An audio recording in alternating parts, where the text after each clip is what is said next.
साहित्याच्या क्षेत्रामध्ये आपला आपली प्रतिष्ठा राखून आहे आणि अनेक वर्षांच्या अज्ञातवासानंतर त्यांचं या 2 पुस्तकांद्वारे दमदार असं पदार्पण साहित्याच्या मैदानावरती झालेलं आहे. त्याबद्दल मी आनंद या ठिकाणी व्यक्त करतो. मी गोमंतकमध्ये मला वाटतं शब्दस्वळा पुरवणी बघत होतो, त्यावेळी तुमचं लेखमाला मी एक प्रकाशित केलं आणि त्याच्यावर पुस्तकाला गोड बंगाल. त्यामुळे मध्यंतरीच्या लेखन संन्यासानंतर परत एकदा त्यांच्या कवितेच्या प्रेमानं त्यांना साहित्याच्या क्षेत्रामध्ये खेचून आणलेलं आहे असं मी म्हणेन. की दोन्ही पुस्तकं जी आहेत ती कवितेसंदर्भातली पुस्तकं आहेत. ह्या कवितेचा उत्सवच आहे एक प्रकारे. हे कवितेच्या कोवळ्या उन्हात असेल किंवा गुणसंगम मांडवी जुवारीचा असेल, या दोन्ही पुस्तकांचं त्याची केंद्रवर्ती संकल्पना जर कुठली असेल तर ती कविता आणि केवळ कविता हीच आहे. त्यामुळे कवितेच्या कोवळ्या उन्हात जसं भांबरे मॅडमनी सांगितलं, एक अत्यंत सुंदर अशी स्मरणयात्रा आहे. आपल्या सगळ्यांना बालपणामध्ये घेऊन जाणारी, आपल्या बालपणातल्या पाठ्यपुस्तकामधल्या सुंदर सुंदर गेय अशा नादमय अशा कविता, त्यांच्यावरचं हे लेखन आहे. अतिशय सुंदर असं हे पुस्तक आहे. दोन्ही पुस्तकामधलं सगळ्यात मला वाटतं हे सगळ्यांच्या हृदयाला स्पर्शून जाईल, कारण हा अनुभव प्रत्येकानं आपण घेतलेला आहे. कवितेचं कोवळं ऊन त्या सुंदर अशा जगावरती, आपल्या बालपणातल्या जगावरती पडलेलं आहे. त्याची आठवण हे पुस्तक आपल्याला करून देतं. पिवळे तांबूस ऊन कोवळे पसरे चौफेर असं तांब्यांनी म्हटलं होतं. तशा प्रकारचं याच्या मुखपृष्ठापासून या संपूर्ण लेखामध्ये एक एक लेख हा एक एक अनुभूती आहे असं आपल्याला जाणवेल. अशा प्रकारचे एक सुंदर लेख आहे. मी जास्त तपशिलामध्ये बोलणार नाही, परंतु काही गोष्टी नमूद करणं आवश्यक आहे असं मला वाटतं. म्हणजे कवितेवरच्या अत्यंत उत्कट अशा प्रेमानं तर हे लिखाण झालेलं आहेच. जसं म्हणतात कवितेमध्ये की सुंदरतेच्या सुमनावरचे दवचुंबन घ्यावे, अशा प्रकारच्या रसिक वृत्तीनं त्यांनी हे लेखन केलेलं आहे. हे नुसतं कोरडं एक लेखन नाही, अत्यंत रसिक वृत्तीनं त्या सगळ्या कवितेचा आस्वाद, त्या कवितांची स्मरणयात्रा सचिन या पुस्तकामधून घडवतात. आणि आपण जसं अनेक वर्षानंतर आपण बालपणातल्या खेळांची एखादी पेटी आपण उघडून बसावं आणि त्याच्यातनं चित्र विचित्र अशा वस्तू बाहेर याव्यात आणि त्याचा आपल्याला आनंद मिळावा, त्या सगळ्या ते क्षण आपण पुन्हा अनुभवावेत, असा प्रकारचा आनंद हे पुस्तक निश्चितपणे आपल्याला देईल असं मला वाटतं. म्हणजे आपल्या अगदी कोवळ्या वयामध्ये आपल्याला आपल्या जीवनाला स्पर्श ज्या कवितांनी केला, ज्या कवितांनी आपल्याला संस्कार दिला, त्या कवितांची ओंजळ त्या पुस्तकातून आपल्याला दिसेल. त्या काळातल्या पाठ्यपुस्तकातल्या कविता ह्या नुसत्या कविता नव्हत्या.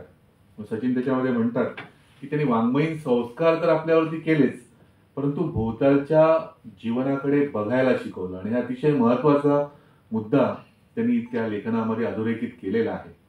त्या नुसत्या कविता नाहीत, की आपल्या भोवतालच्या जगाकडे अत्यंत स्वच्छ सुंदर निरागस अशा नजरेनं बघायला या सगळ्या कवितांनी आपल्याला शिकवलेलं आहे. आणि खरंच आहे, आपल्या काळचं जीवन भोवतालचं जे होतं ते आजच्यासारखंच भयान असेल, आजच्यासारख्या त्याच्यामध्ये वाईट गोष्टी असतील, परंतु आपल्या बालमनाला कुठेही त्या वाईट गोष्टींचा स्पर्श या कवितांनी आपल्याला होऊ दिला नाही. अशा प्रकारचं एक सुंदर निरागस असं एक आजूबाजूचं जीवन, त्याचं दर्शन त्या काळातल्या सगळ्या कवितांनी आपल्याला घडवलं.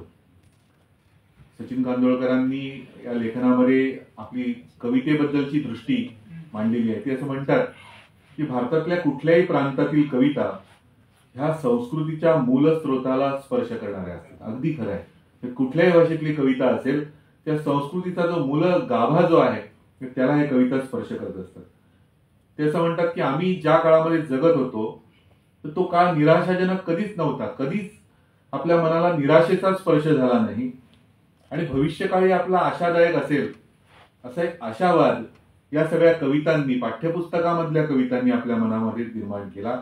आणि जीवनाविषयी, जीवनाकडे बघण्याची एक सकारात्मक दृष्टी या सगळ्या कवितांनी दिली आहे. अनेक कविता हे सृष्टीवर्णनाच्या कविता त्या काळामधल्या होत्या. बिनभिंतीची उघडी शाळा, लाखो इथले गुरु, झाडे वेली पशुपाखरे यासी गोष्टी करू. अनेक गोष्टी आपल्याला, अनेक कविता आपल्याला आठवत असतील. फुलपाखरू छान किती दिसते, या कवितेने आपल्याला सहृदयता शिकवली. असं सचिन या एका लेखामध्ये म्हणतात. अशा ह्या कवितांनी जो संस्कार, जो मूल्य संस्कार सगळ्या आपल्यावरती घडवला, तर त्याचं चित्रण या सगळ्या सुंदर लेखामधून त्यांनी केलेलं आहे. अनेक कविता, त्यांनी अनेक दाखले मी इथे देणार नाही, मांभरे मॅडमनी सविस्तर त्याच्यावरती त्या बोललेल्या आहेत. परंतु ती नादमयता जी आहे, ती गेयता जी आहे, ते शब्दांचा एक नाद जो असायचा, तर त्याचा पण आपल्या मनावरती एक संस्कार त्या कवितांनी केलेला आपल्याला दिसेल. दिवस चुगीचे सुरू जाहरे, ओला चारा बैल मातले, शेतकरी मन प्रफुल्ल झाले, छनछन खळचन ढुमढुम पटढुम लेझिम चाले जोरात. तो नाद जो होता ना, तर नादाचा एक संस्कार जो असतो. गेय कविता आजकाल हरवलेलीच आहे. खरं म्हणजे मुक्त छंदामध्ये सुद्धा एक लय असते, ती लय दिसत नाही. नुसतं ट ला ट, री ला री म्हणजे कविता नाही हे सांगण्याची आज वेळ आलेली आहे. परंतु हा सगळा संस्कार या शब्दांचा, शब्दाची ताकद या सगळ्या कवितांनी आपल्याला उलगडून दाखवली आणि त्याच्यातलं आपलं एक संस्कारमय असं जगणं त्यांनी घडवलं. त्यामुळे आज आपण जेव्हा प्रत्यक्ष जीवनामध्ये वयाच्या 50 मध्ये असेल, 60 मध्ये असेल, आपण वावरत असतो, तर हे सगळं प्रखर ऊन माथ्यावरचं झेलण्याची ताकद जर आपल्याला कुठे मिळाली असेल, तर ते सगळ्या बालपणातल्या कवितांनी हा संस्कार जो आपल्याला दिला, आपल्यावरती जो मूल्य संस्कार घडवला, तर त्याच्यातनं ती ताकद मिळालेली आहे असं मला ठामपणे या ठिकाणी नमूद करावं असं वाटतं. त्यामुळे हे पुस्तक वाचताना सुद्धा आपल्या त्या 50-60 वर्षांपूर्वीच्या निरागस कोवळ्या वयामध्ये, त्या निरागस पिवळ्या तांबूस उन्हामध्ये ते हिरवळीवरती एक फेरफटका मारावा, अशा प्रकारचा अनुभव आपल्याला हे पुस्तक निश्चितपणे देतं. दुसरं जे पुस्तक आहे गुणसंगम मांडवी जुवारीचा, सचिन कांदोळकर मोठे भाग्यशाली व्यक्ती आहे. रोज जुवारीनगरला जाताना त्यांना मांडवी आणि जुवारी या दोन्ही नद्यांची त्यांचं दर्शन त्यांना रोज घडायचं. हे एक वेगळा आयुष्यातला अनुभव होता आणि त्यांनी नमूद केलेला आहे. आणि ह्या गोव्याच्या काव्य परंपरेमधले जी 1526 मध्ये कृष्णदास श्यामांनी श्रीकृष्ण चरित्रकथा लिहिली, जो पहिला ज्ञात ग्रंथ मराठीमधला, तिथपासूनची मराठीची परंपरा आहे. त्यातले मैलाचे दगड ज्याला म्हणता येतील, अशा टप्प्यांचं दर्शन या लेखामधून, या दुसऱ्या पुस्तकामधून त्यांनी घडवलेलं आहे. त्याच्यामध्ये कृष्णदास श्यामा आहेत, सोयरोबनाथ आहेत, विठ्ठल केरीकर, मगाशी यांचा उल्लेख झाला, त्यांना दुपाटी विठ्ठल म्हणायचे, त्यांना 2 पाटांचा मान होता.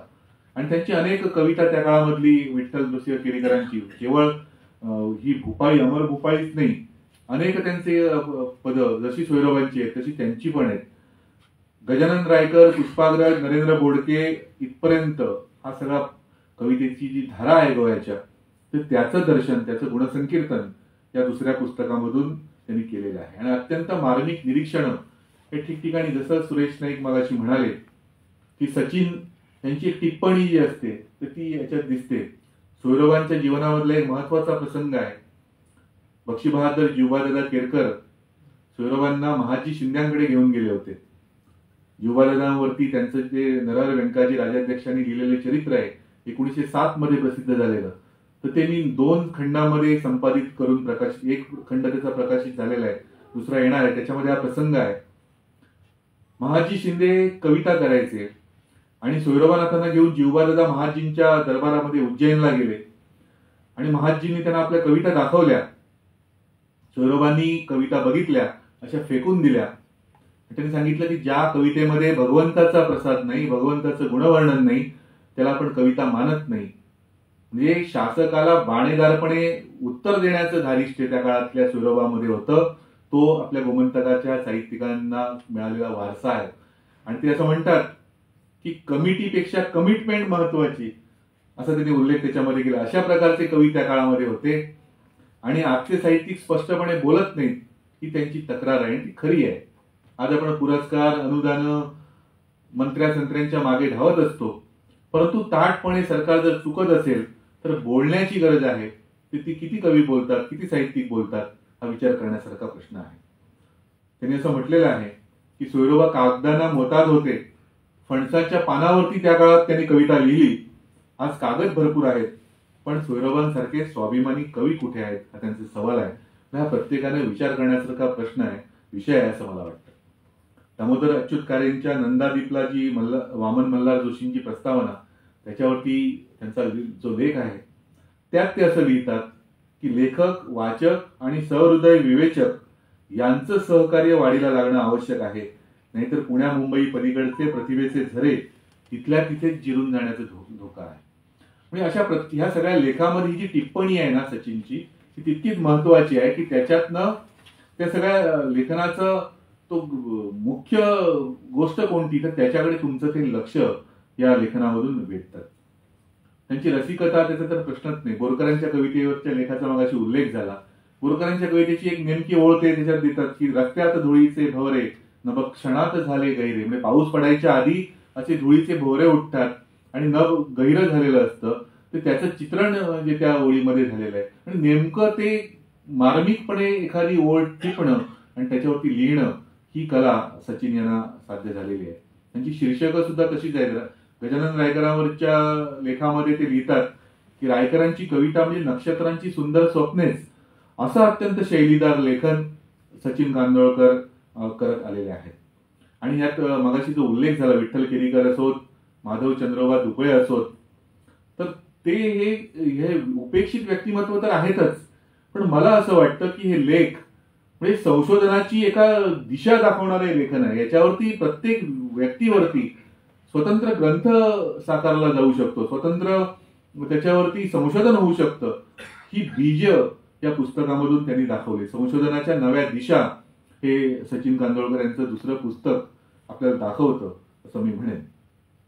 त्यामुळे त्याचबरोबर ज्या सप्तर्षींचा त्यांनी उल्लेख केला, आमचं सद्भाग्य आहे की अशा व्यक्ती आपल्या आजूबाजूला होत्या. जसं सुरेश नाईक म्हणाले, मला खरोखर तो वाचताना तीच भाव माझ्या मनामध्ये आले की अरे एवढी मोठी माणसं आपल्या अवतीभोवती होती. आमच्या ऑफिसच्या समोरून रोज नाडकर्णी सर जाताना दिसायचे आणि गप्पा मारायचे. घवी सर असायचे, वडेल सरांकडे मी शिकलो, आणि गोपाळराव मयेकर असतील.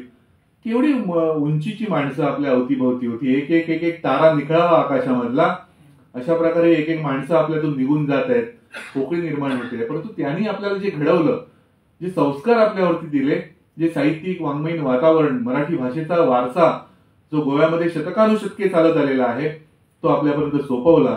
ती माणसं आपल्यामधून एक एक करून निघून जात असताना त्यांची दखल घेऊन आणि आपल्याला जाणीव करून देणं की आपण किती भाग्यवान आहोत की या सगळ्या माणसांचा सहवास आपल्याला लाभला. मगाशी माझ्या पुस्तकाचा उल्लेख झाला. मराठीवरती जे आक्रमण सरकारच्या नादानपणामुळे असं मी म्हणेन जे आलेलं आहे, तर त्याचा प्रतिकार करण्याची आवश्यकता आहे. आपण केवळ साहित्य लिहून चालणार नाही, तर असे विषय भाषेच्या मुळावरती जेव्हा आघात होतो तेव्हा आपण पेटून उठण्याची गरज असते. त्यामुळे जे मागे जे एक प्रकरण झालं, मराठी कुठली, मराठी खैची, असा एक जो इथे प्रश्न विचारला गेला, किंवा मराठी महाराष्ट्रातली, मराठी इथे कशाला पाहिजे, असा जो विषय प्रस्थापित या ठिकाणी काही प्रस्थापित मान्यवरांनी उपस्थित केला, तर त्या प्रेरणेने मी पुस्तक लिहिलं. त्याचं प्रकाशन लवकरच होईल की गोमंतकाचा आत्मस्वर मराठी. त्याच्यामध्ये मी सगळे पुरावे दिलेले आहेत. त्याच्यामध्ये शिलालेख आहेत, ताम्रपट आहेत, देवस्थानची दप्तरं आहेत, ग्रामसंस्थांची दप्तरं आहेत. हे सगळं कृष्णराज श्यामासारखं वाङ्मयीन पुरावे आहेत. हे सगळे पुरावे आणि नवीन पिढीसाठी मी ते पुस्तक लिहिलं, कारण नव्या पिढीपर्यंत सांगण्याची आवश्यकता आहे. नव्या पिढीला अनेक खोट्या गोष्टी सांगितल्या जातात. कृष्णदास श्यामाच्या नावाने खोटं सांगितलं जातं, अनेक व्यक्तींच्या नावाने खोटं सांगितलं जातं, खोटा इतिहास त्यांच्यापर्यंत सांगितलं जातं. त्यांना सांगितलं जातं की मुक्तीनंतर मराठी या ठिकाणी आली, की छत्रपती शिवाजी महाराजांमुळे मराठी आली. छत्रपती शिवाजी महाराजांचा जन्म जर 1630 मधला असेल, तर 1526 मध्ये एक कृष्णदास श्रीकृष्ण चरित्र कथा या ठिकाणी जर लिहित असेल, तर मराठीची परंपरा किती जुनी असेल ह्याचा आपण विचार करणं आवश्यक आहे असं मला वाटतं. ज्ञानेश्वरी लिहिली जाण्याच्या आधीचे ताम्रपट या ठिकाणी उपलब्ध आहेत, शिलालेख उपलब्ध आहेत. हे सगळं असताना मराठी कुठली, मराठीला नष्ट करण्याचं स्वप्न जर कोणी बघत असेल, ते कदापि साकार होणार नाही, हा ठाम विश्वास या ठिकाणी मी व्यक्त करू इच्छितो. त्यामुळे हा कवितेचा उत्सव या दोन पुस्तकांच्या माध्यमातून सचिननी जो आपल्याला अनुभवायला दिला, त्यांचे मी आभार मानतो. आणि मराठीची परंपरा ही काही मिटणारी नाही, ती अशीच सुरू राहील. पोर्तुगीजांना जे जमलं नाही ते दुसरे कोणी त्याची स्वप्नही बघू नयेत असा आशावाद या ठिकाणी मी व्यक्त करतो. आणि आपण सगळ्यांनी अत्यंत शांतपणे ही सगळी भाषणं ऐकलीत, अत्यंत मनपूर्वकतेने ऐकलीत, त्याबद्दल आपले सगळ्यांचे आभार मानतो. धन्यवाद.